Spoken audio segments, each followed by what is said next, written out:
siang teman-teman, selamat siang Miss Krisma. Di sini kami akan mempresentasikan hasil diskusi kelompok kami mengenai metode pembelajaran empiri. Sebelumnya perkenalan dulu. Nama saya Yola Francisca, NIM 29 2021 115. Perkenalkan, nama saya Disa Fitri Lestari dengan NIM 29 2021 114. Perkenalkan, nama saya Marcela Cinta Dewi dengan NIM 29 2021 100. Perkenalkan, nama saya Firsi Marcelina Agustina Mata dengan NIM 29 2021 109. Pengertian metode inquiry learning menurut ahli antara lain menurut Sukman 1996 mengatakan bahwa metode inquiry adalah memberikan pengertian bahwa metode inquiry adalah pola pembelajaran yang dilakukan oleh tenaga pendidikan untuk membantu murid dalam belajar melalui suatu rumusan atau menguji pendapatnya sendiri, sehingga hal tersebut akan membentuk kesadaran akan kemampuan yang peserta didik miliki. Menurut Jones 1997 mengatakan bahwa metode inquiry adalah memberikan pengertian bahwa strategi atau pola mengajar yang mendorong peserta didik untuk dapat menemukan jawabannya sendiri. Kemudian menurut Wijaja 1985 metode pembelajaran yang menekankan pengalaman dalam belajar sehingga peserta didik akan terdorong untuk menemukan konsep-konsep dan prinsip. Menurut Sumantri 1998 memberikan pengertian bahwa metode inquiry adalah suatu cara penyajian dalam pembelajaran melalui upaya dalam memberikan kesempatan peserta didik untuk menemukan informasi dengan atau bahkan tanpa adanya bantuan guru. Selanjutnya Nasution 1992 menurutnya metode inquiry adalah suatu proses belajar yang memberikan kesempatan pada murid untuk dapat menguji dan menafsirkan atas permasalahan secara sistematis beserta dengan konklusi yang bisa dibuktikan. Selanjutnya menurut Sri Anita 2021 memberikan pengertian bahwa metode inquiry adalah bentuk perluasan metode discovery yang berarti proses mental dalam mendorong peserta untuk mendapat problema, merancang eksperimen, mengumpulkan data, melaksanakan eksperimen, membuat kesimpulan serta mampu untuk menganalisisnya. Dari pengertian di atas, maka dapat disimpulkan bahwa pendekatan inquiry ini berpusat pada siswa yang menekankan siswa pada proses yang dimana nantinya siswa diberi suatu persoalan, kemudian siswa mencari jawaban dari persoalan tersebut. Selanjutnya, sintak model pembelajaran inquiry menurut para ahli. Terdapat 6 sintak. Yang pertama, orientasi.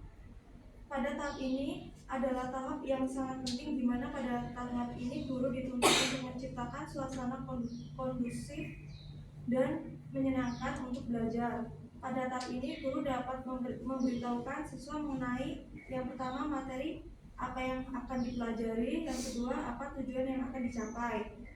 Kemudian sintak yang kedua merumuskan masalah. Pada tahap ini siswa diarahkan pada suatu masalah yang memerlukan pemecahan. Masalah dapat disajikan dengan cara yang menarik seperti demonstrasi unik ataupun dalam bentuk teka-teki sehingga siswa tertantang untuk mencari tahu apa yang terjadi dan merumuskannya dalam suatu pertanyaan ataupun pernyataan yang kelak harus dijawabnya sendiri. Yang ketiga, merumuskan hipotesis. Pada tahap ini siswa dilatih untuk membuat suatu hipotesis atau jawaban sementara dari masalah yang telah disaksikannya. Hipotesis belum tentu benar sehingga dorongan anak-anak untuk tidak takut dalam mengumumkan hipotesisnya. Guru juga dapat membantu siswa membuat hipotesis dengan memberikan beberapa pertanyaan yang jawabannya mengarah pada hipotesis siswa. Yang keempat, yaitu mengumpulkan data. Pada tahap ini, siswa melakukan aktivitas mengumpulkan informasi yang dibutuhkan untuk menguji hipotesis yang telah dibuatnya. Dalam pembelajaran inquiry, tahap ini merupakan suatu proses yang sangat penting untuk mengembangkan kemampuan intelektual siswa karena pada tahap ini siswa dilatih untuk menggunakan seluruh potensi berpikir yang dimilikinya. Yang kelima, menguji hipotesis.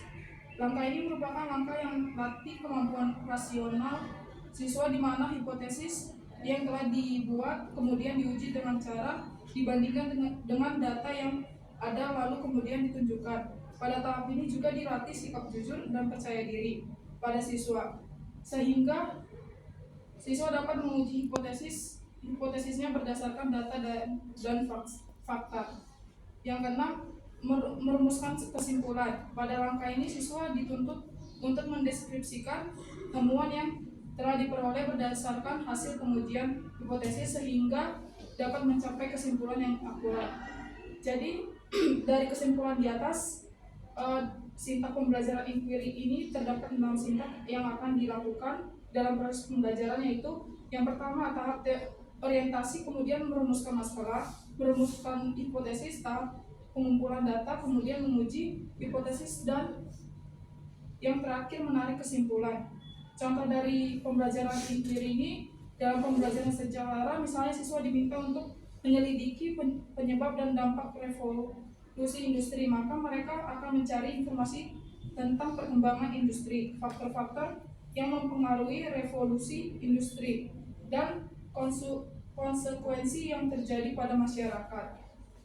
Selanjutnya, dampak pengiring pembelajaran inquiry. Dampak pengiring adalah hasil belajar yang dihasilkan oleh suatu proses pembelajaran sebagai akibat terciptanya suasana belajar yang dialami sendiri oleh siswa tanpa arahan langsung dari guru. Dampak pengiring melalui model inquiry diharapkan siswa menjadi lebih kreatif, saling menghargai dalam bekerja sama, bertanggung jawab, percaya diri, dan mandiri. Kesimpulan dari dampak pengiring pembelajaran inquiry itu pengiringan dalam model pembelajaran inquiry memiliki dampak yang positif dalam pengembangan keterampilan inquiry, pemecahan masalah, keterampilan kolaboratif, kreativitas, dan pemahaman mendalam. Dengan adanya pengiring, siswa dapat merasa didukung dan mendapatkan arahan yang diperlukan dalam menjalankan proses inquiry mereka. Sekian presentasi dari kelompok kami.